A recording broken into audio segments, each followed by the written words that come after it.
So I watched episode 1 of Rings of Power, and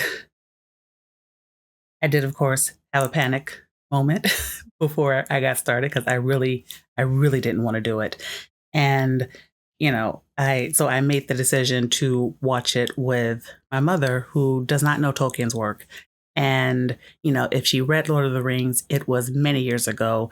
She saw she saw the Lord of the Rings movies and she saw the Hobbit movie, but it's not like she really knows all that much about Tolkien. So she, if there's lore broken, she wouldn't notice.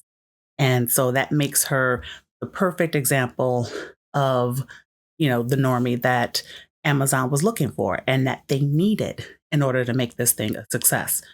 And yeah, let's get started. So for me, a minute and 39 seconds in, I was I was done with the show. And I was done with the show more because the dialogue just was painful.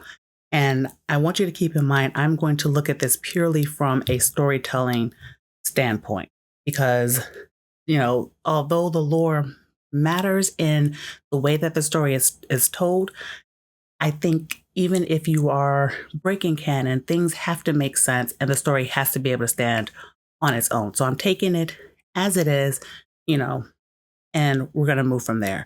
So, dialogue, terrible. Like this is creative writing class quality. That novice who thinks that they are Shakespeare, that you know, that you try to tell them maybe you shouldn't use that line, maybe like, but they're pretentious, so they can't be bothered to think that they're anything but intelligent. Like that is a person, like that is what I thought immediately when I heard the dialogue. So of course we start at the very beginning. Nothing is evil in the beginning. That line bothered me so much because it was like that's a terrible line, but you think that you're clever and you think that we should be impressed. Then the next line, it's not going to float, it's going to sail. Yeah, no. That's not like you're not Tolkien. Like that's bad fan fiction writer who's trying to be as clever as the author is, and you can't accomplish it because you're not that author. That's that. The other line, of course, in that beginning that kind of bothered me is we resisted. And because I know it's California and these are people in California, that felt very 2016 to me. So, yeah, I know what they were going for. And so, when it like, since we're still in that kind of beginning part, um, one of the things that really kind of bothered me is the lack of setup for who the villain is. And so, yes, we don't really have the rights to Morgoth, so we can't really show much of Morgoth. But that kind of lack of being able to know who Morgoth is and how much he taught Sauron, it kind of cheapens things because we don't really have anything of Morgoth, so we don't know why we should be afraid of him. We haven't really they didn't talk much about Sauron at all in that introduction because all it was just an image and it's basically, oh, look at him in this dark outfit and ooh, spooky, right? But you haven't shown him doing anything. So enemy setup was really bad. Like really, really bad because you don't know why you should be frightened, especially because they make it clear especially because they make it clear that, you know, he disappears and Galadriel's been looking for him for 1,000 years. So it's basically, you know, so it's basically sort of like you had that huge battle to defeat Morgoth, like because they give you the impression that when the elves sailed over to fight against Morgoth, that they just had this long battle and there was just one long battle and they eventually won. And, then Sauron disappeared and it's been 1,000 years, but there's literally no evidence of Sauron anywhere. So, like, so there's no landscape change. There's no like orc sightings. There's no any of that for 1,000 years. That really doesn't make any kind of sense when you're saying that Sauron is this huge bad guy. So I felt like they didn't really set that up. And so, by 17 minutes and 34 seconds, yes, I wrote these down. That's when the show title rolled. Like it felt like I had been watching forever. I felt like the episode had gone on forever. My eyes suddenly, like I blinked and I suddenly got tired. And it was sort of like, wow, I didn't realize that that short amount of time had, had passed. So, biggest storytelling problems that I had with episode one is, besides the getting tired, is there was too much heavy foreshadowing. And so everything about that episode one, and you could tell that this is why they tried to set it up that you had to watch episode one and episode two, because all episode one kind of boiled down to is something's going to happen. Something is happening. Where is Sauron? What's going to happen? Ooh, look at this cow oozing black ooze. Ooh, isn't that freaky? Something is going to happen. And all the characters that you're supposed to believe are going to be important, they all feel something strange. Something strange is going to happen. And you could just see that, the writers for the show and the showrunners, it's like they put down that mystery box. Because it was clearly an episode that was just pure mystery box. And they're trying to push it in your direction to try to force you to want to open it and force you to want to pursue it. And it's on a string, so they want to be able to pull it back and try to like bring you along on this foolish journey that maybe you'll get answered.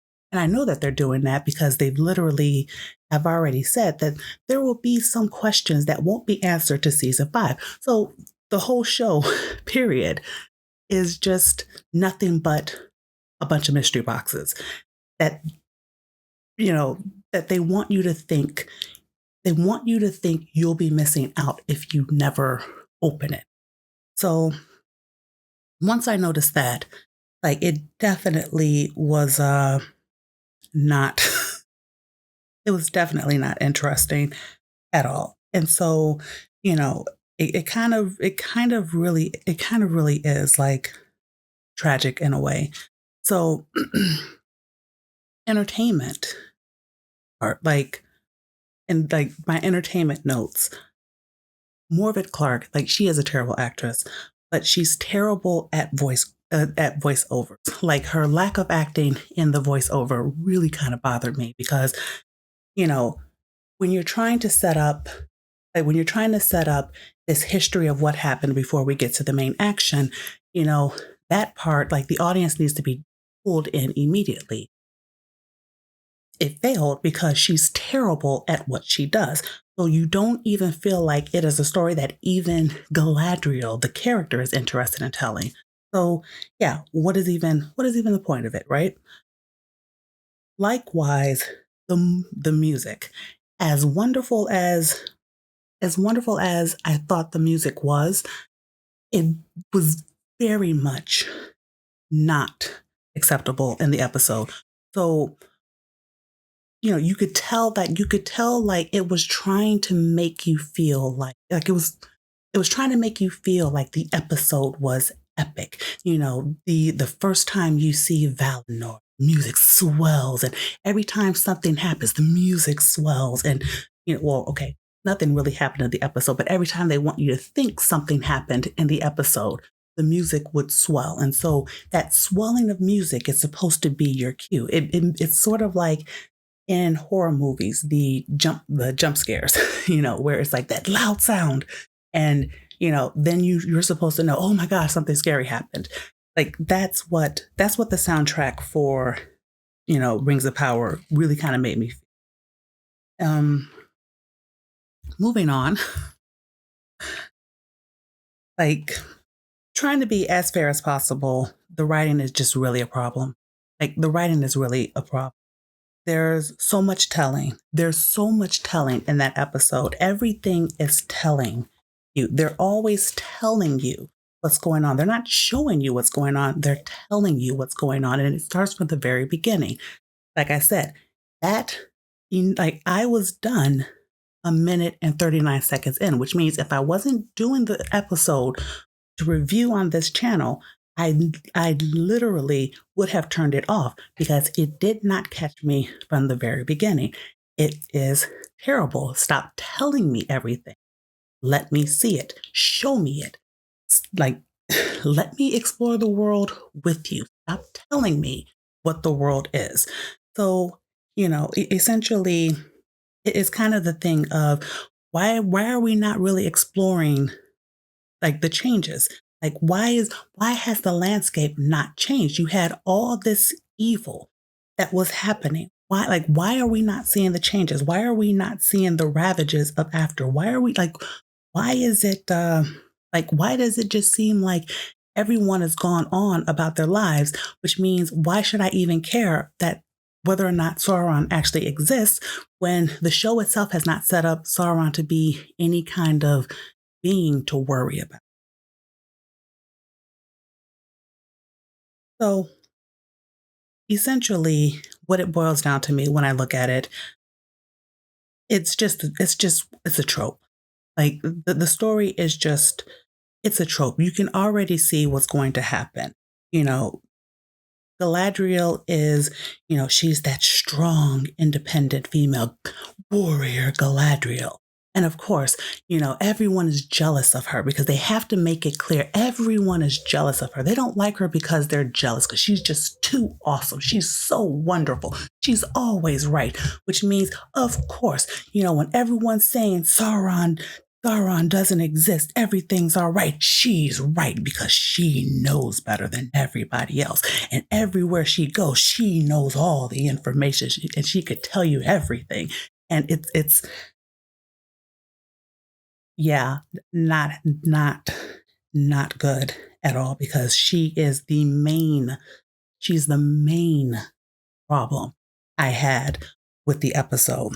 So because of her existence in that show, the way that they wrote her, there's literally nothing for me to discover because she tells you everything because she's so awesome and she don't need to be told anything by anyone.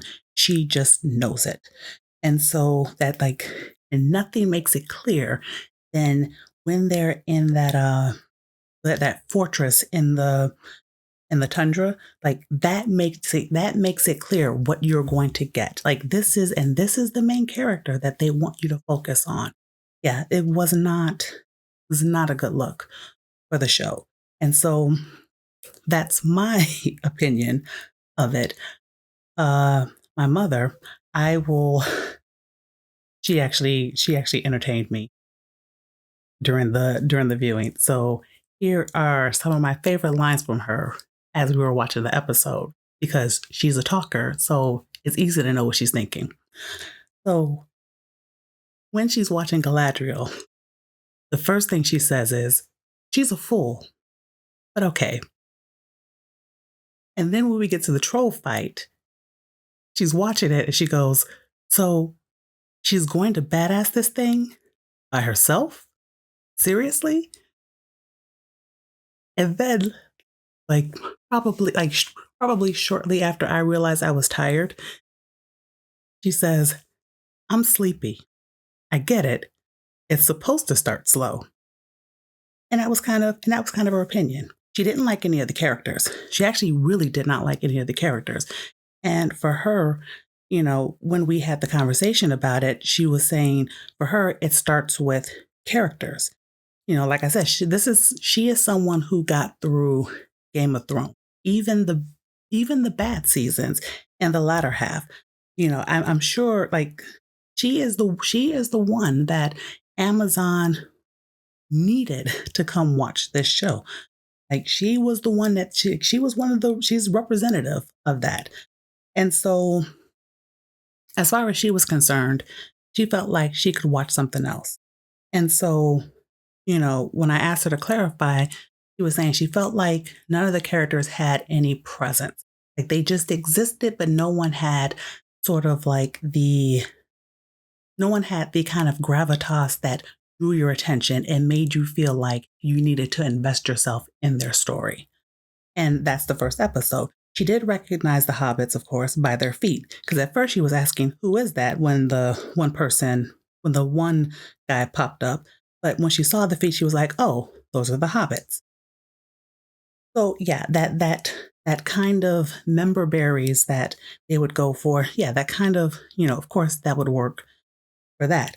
Um, but as far as the main episode, it really didn't retain anything because when Galadriel was on the ship headed back to Valinor or the Grey Havens, my mother couldn't even remember. Like she didn't even know why she was on the ship. And she asked that question, why is she on the ship? Because she literally didn't remember anything that happened previously. And we were not talking during the episode. So when we get to the end of the episode, I asked her opinion. And the answer I got was silence.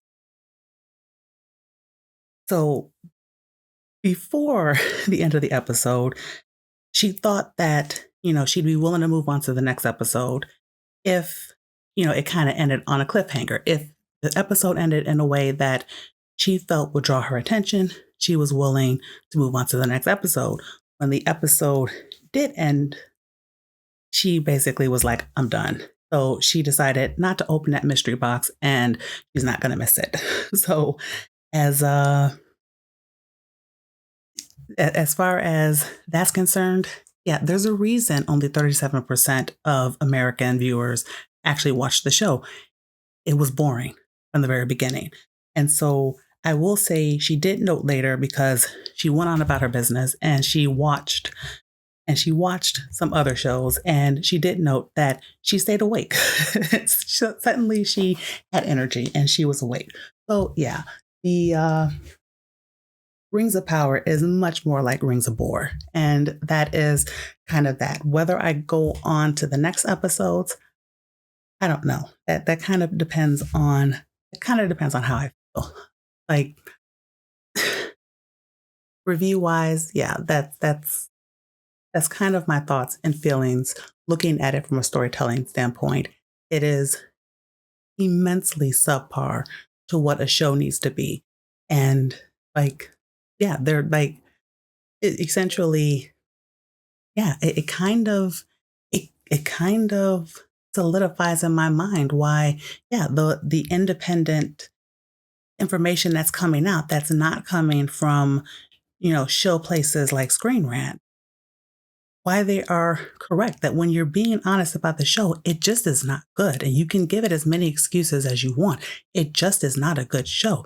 It's a mystery box show, which of course is a mystery box show because these are people who, come from that school of J.J. Abrams, of which when I told my mother that, she was like, oh, well, he's a terrible director.